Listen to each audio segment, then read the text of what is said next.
La primera lectura en este día está tomada del profeta Oseas. Este profeta realizó su ministerio en el reino del norte. Es algo que estamos recordando con frecuencia en este tiempo, que el pueblo de Dios se dividió entre el reino del norte, que se llamó Israel, y el reino del sur, que se llamó Judá. Esa división se consumó en tiempos del hijo de Salomón, hijo que se llamaba Roboam. Pero siguieron su camino, por una parte el reino de Israel y por otra parte el reino de Judá. Ambos siguieron su camino. Bien, con una característica, y es que el reino del norte empezó mal y siguió peor. ¿Por qué? Porque resulta que el reino del norte, el reino de Israel, empezó con un hombre llamado Jeroboam. Y Jeroboam no había sido elegido por Dios. Jeroboam simplemente quería ser rey. Y por eso el reino del norte nace simplemente de una codicia humana, nace de un deseo puramente humano. Yo quiero ser rey, quería dominar, tenía una ambición de poder y llegó a ser rey Jeroboam. Eso lo logró, esa parte la logró. Pero no llegó a constituirse una auténtica dinastía, porque si tú miras la historia de los reyes de Israel, resulta que cada 2 o 3 reyes de una misma familia venía como otra especie de golpe de estado, y entonces venía otro rey, otra familia.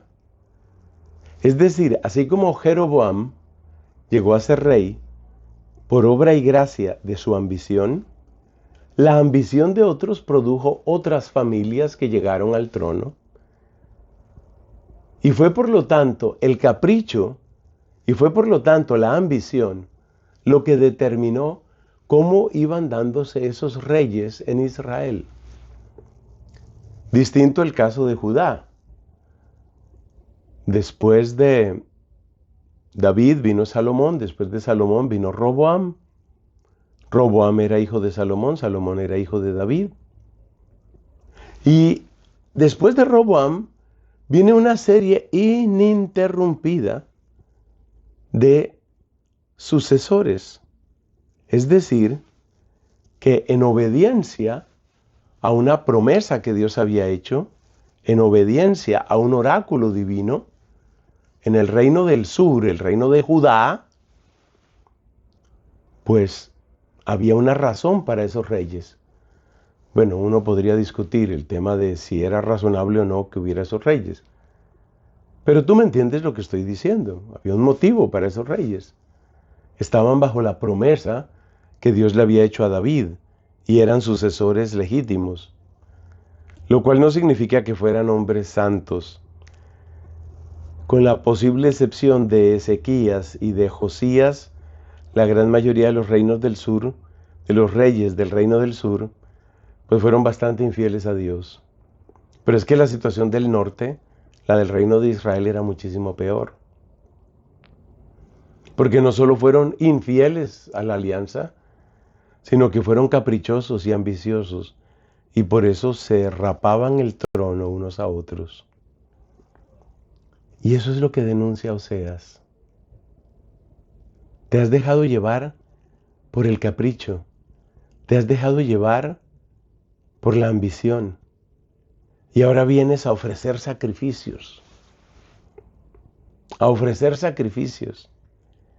Pero es que había llegado a tanto la corrupción en el reino del norte, que aunque ellos decían que ofrecían los sacrificios a Yahvé, seguían utilizando lo mismo que se nos cuenta en el libro del Éxodo, es decir, novillos de oro, imágenes a las que les daban culto, identificando a Dios con una imagen hecha por un escultor. Y ahí es donde Oseas dice, mira, no va a funcionar, no va a funcionar, esto va a acabar mal. ¿Por qué va a acabar mal?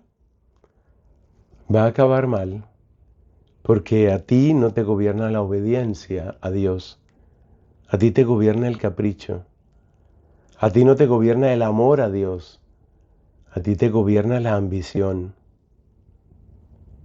a ti no te gobierna la voluntad del Señor, a ti te gobierna tu solo deseo. Eso va a acabar mal. Y efectivamente, poco después del ministerio del profeta Oseas, las cosas acabaron muy mal. Enseñanza para nosotros, el camino del propio deseo, el camino del capricho, el camino de la ambición, va a acabar mal, porque te va a llevar a la idolatría, te va a llevar a la desobediencia a Dios, va a terminar en desastre. Que no te suceda a ti, no tiene por qué sucederte, y que no me suceda a mí. Amén.